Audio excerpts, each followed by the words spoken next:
નમસ્કાર દર્શક મિત્રો, રિયલ સમાચારમાં આપનું સ્વાગત છે। સમાચારોની શરૂઆત કરીએ તે પહેલા એક નજર કરીએ આજના મુખ્ય સમાચાર પર।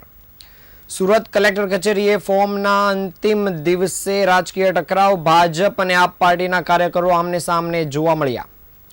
સુરતના રાજકારણમાં ગરમાવો, મહિલા ઉમેદવારનો આત્મહત્યાનો પ્રયાસ, કચેરીમાં દોડધામ મચી।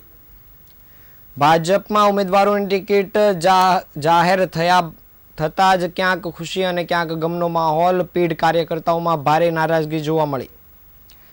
સુરતના સચિન જીઆઈડીસી નાકા નજીક ભયાનક અકસ્માત, લક્ઝરી કારના કુરચા બોલ્યા, એક મહિલાનું મોત। સુરતના લસકાણા વિસ્તારમાં આમ આદમી પાર્ટીના પ્રવક્તા સામે દુષ્કર્મ અને ધમકીની ફરિયાદ નોંધાઈ। રાંદેરમાં 5 લાખથી વધુના એમડી ડ્રગ્સ સાથે 2 આરોપીની ધરપકડ કરવામાં આવી।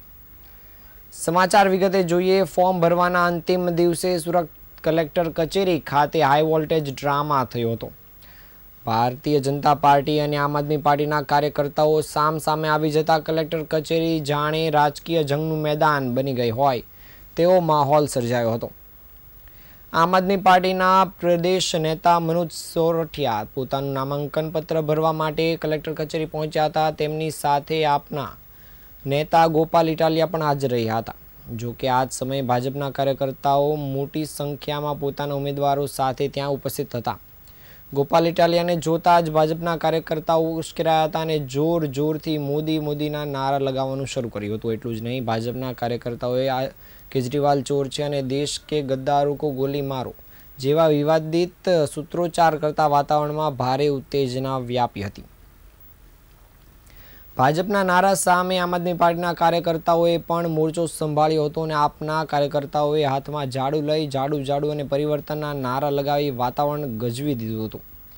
બંને પક્ષના કાર્યકરો એકબીજાની એટલા નજીક આવી ગયા હતા કે ગમે ત્યારે શારીરિક ઘર્ષણ થાય તેવી ભીતિ પણ સેવાઈ રહી હતી। સ્થળ પર હાજર પોલીસ કાફલો તરત જ હરકતમાં આવ્યો હતો અને બંને જૂથો વચ્ચે માનવ સાંકળ બનાવી પરિસ્થિતિને કાબૂમાં લેવાનો પ્રયાસ કર્યો હતો। જો કે બંને તરફથી ચાલતા શાબ્દિક પ્રહારોને કારણે અફરાતફરીનો માહોલ લાંબા સમય સુધી ચાલ્યો હતો। જ્યારે મામલો વધુ બીચક્યો ત્યારે બંને પાર્ટીના વરિષ્ઠ નેતાઓએ દરમિયાનગીરી કરી હતી અને મોટી ઘટના ન ઘટે તે માટે નેતાઓએ પોતપોતાના કાર્યકર્તાઓને શાંત પાડ્યા હતા અને કલેક્ટર કચેરીના કમ્પાઉન્ડમાં શિસ્તતા જાળવવા અપીલ કરી હતી। પોલીસની કડક સૂચના વચ્ચે અંતે મનોજ સોરઠિયા સહિતના ઉમેદવારોએ પોતાના ફોર્મ રજૂ કર્યા હતા। સુરતની આ ચૂંટણીમાં આ વખતે ભાજપ અને આપ વચ્ચે સીધો જંગ હોવાનું સ્પષ્ટ દેખાઈ રહ્યું છે, જેની ઝલક આજે ફોર્મ ભરવાના છેલ્લા દિવસે કલેક્ટર કચેરીમાં જોવા મળી હતી।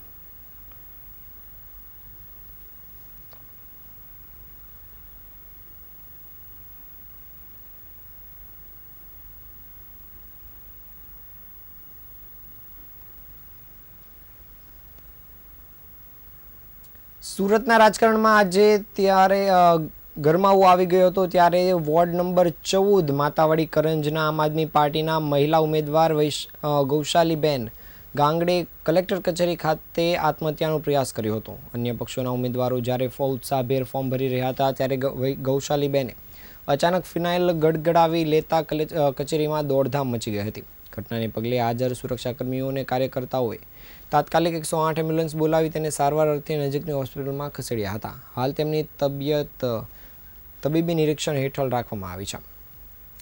આત્મહત્યાના પ્રયાસ પાછળનું કારણ જણાવતા ગૌશાલીબેને આક્રોશ વ્યક્ત કર્યો હતો કે ચૂંટણી પંચના કડક નિયમો અને ટેકનિકલ ખામીના કારણે તેઓ ઉમેદવારી ફોર્મ ભરી શક્યા નથી।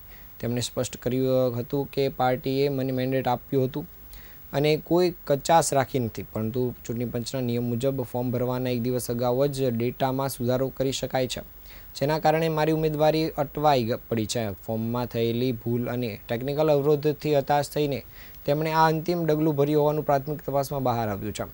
આ ઘટનાના પગલે કલેક્ટર કચેરી પર ચુસ્ત પોલીસ બંદોબસ્ત ગોઠવી દેવામાં આવ્યો હતો।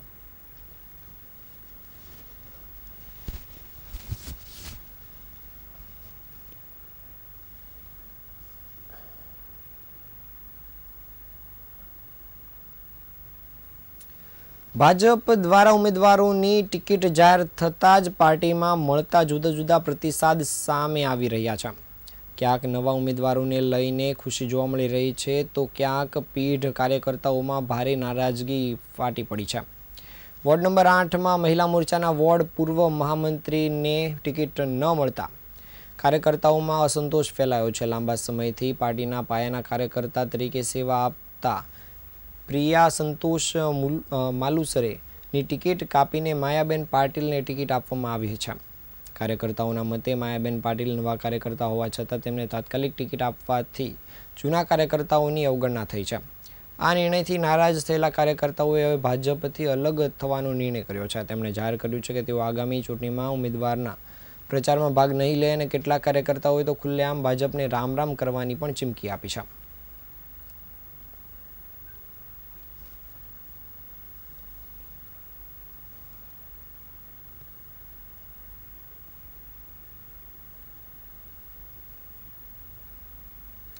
સુરતના સચિન જીઆઈડીસી નાકા નજીક આજે એક ભયાનક માર્ગ અકસ્માત સામે આવ્યો છે, જેમાં એક લક્ઝરી કારનો ગંભીર અકસ્માત થતા કારના ખુરચા બોલી ગયા હતા. મળતી માહિતી મુજબ અકસ્માત એટલો ભયાનક હતો કે કારના એરબેગ ખુલ્યા હોવા છતાં એક મહિલાનું ઘટના સ્થળે જ કરુણ મોત થયું છે. અકસ્માતમાં કાર ચાલકને પણ ગંભીર ઇજાઓ પહોંચી છે. ઇજાગ્રસ્ત ચાલકને તાત્કાલિક સારવાર માટે નજીકની હોસ્પિટલમાં ખસેડવામાં આવ્યો છે, જ્યાં તેની સારવાર ચાલી રહી છે. અકસ્માતની જાણ થતાં પોલીસ તરત જ ઘટનાસ્થળ પર દોડી આવી હતી અને વધુ તપાસ હાથ ધરી છે. હાલ અકસ્માતનું ચોક્કસ કારણ જાણવા મળ્યું નથી, પરંતુ પ્રાથમિક અનુમાન મુજબ તેજ ગતિ અથવા બેદરકારી કારણ બની શકે છે. પોલીસ દ્વારા સમગ્ર ઘટનાની વિગતવાર તપાસ શરૂ કરાઈ છે.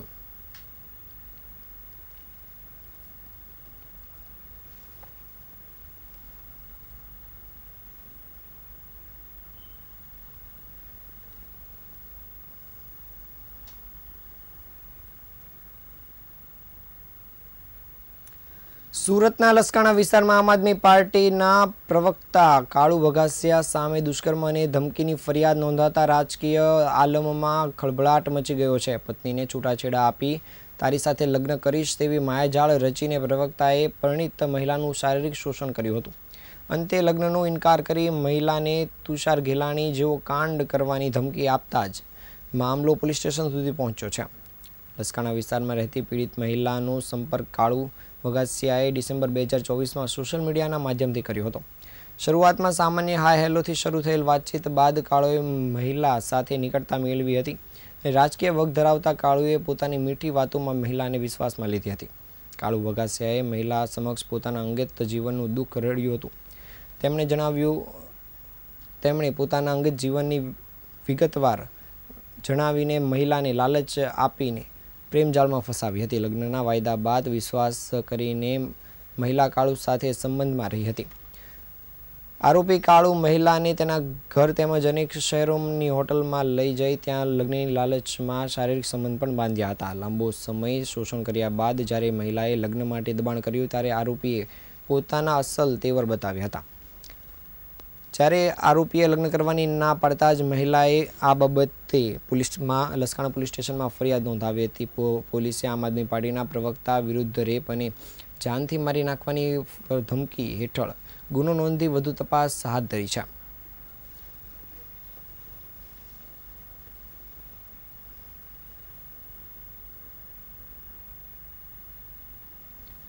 સુરત શહેરને નશામુક્ત બનાવવા માટે શરૂ કરવામાં આવેલા સે નો ટુ ડ્રગ્સ અભિયાન હેઠળ સુરતના રાંદેર પોલીસને મોટી સફળતા હાથ લાગી છે. રાંદેર પોલીસ દ્વારા કોઝવે રોડ પર આવેલા સુલતાન મિયા જીમખાના વિસ્તારમાં દરોડા પાડ્યા હતા, જેમાં ગેરકાયદેસર મેફેડ્રોન ડ્રગ્સના જથ્થા સાથે 2 આરોપીઓની ધરપકડ કરવામાં આવી છે. સુરતમાં રાંદેર પોલીસની ટીમે સુલતાન મિયા જીમખાના ટેકરા પાસે આવેલા ઘરમાં રેડ કરી હતી, જ્યાંથી પોલીસે રિક્ષા ડ્રાઈવર તરીકે કામ કરતા મોહમ્મદ આશિફ ઉર્ફે ચન્ના ગુલામ નબી શેખ અને આમિર ઉર્ફે અમુ પઠાણને મેફેડ્રોન ડ્રગ્સ સાથે ઝડપી પાડ્યા હતા. પોલીસે આરોપીઓ પાસેથી 5,87,000ની કિંમતના 195 ગ્રામ મેફેડ્રોન ડ્રગ્સ તેમજ રોકડ સહિતનો મુદ્દામાલ કબજે કર્યો હતો. રાંદેર પોલીસે આરોપીઓની પૂછપરછ કરી તેમાં જાણવા મળ્યું હતું કે આરોપીઓ એમડી ડ્રગ્સનો જથ્થો વેસુ ખાતે રહેતા જૈમીન ગાંધી પાસેથી લાવ્યા હતા, જેથી પોલીસે તેને વોન્ટેડ જાહેર કર્યો છે અને આ મામલે એનડીપીએસ એક્ટ મુજબ ગુનો નોંધી કાયદેસરની કાર્યવાહી શરૂ કરી છે.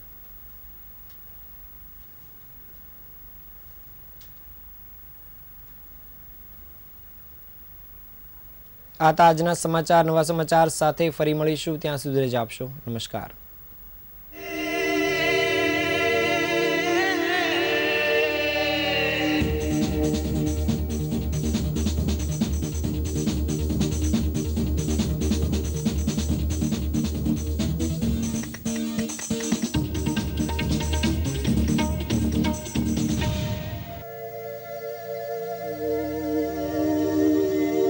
Radio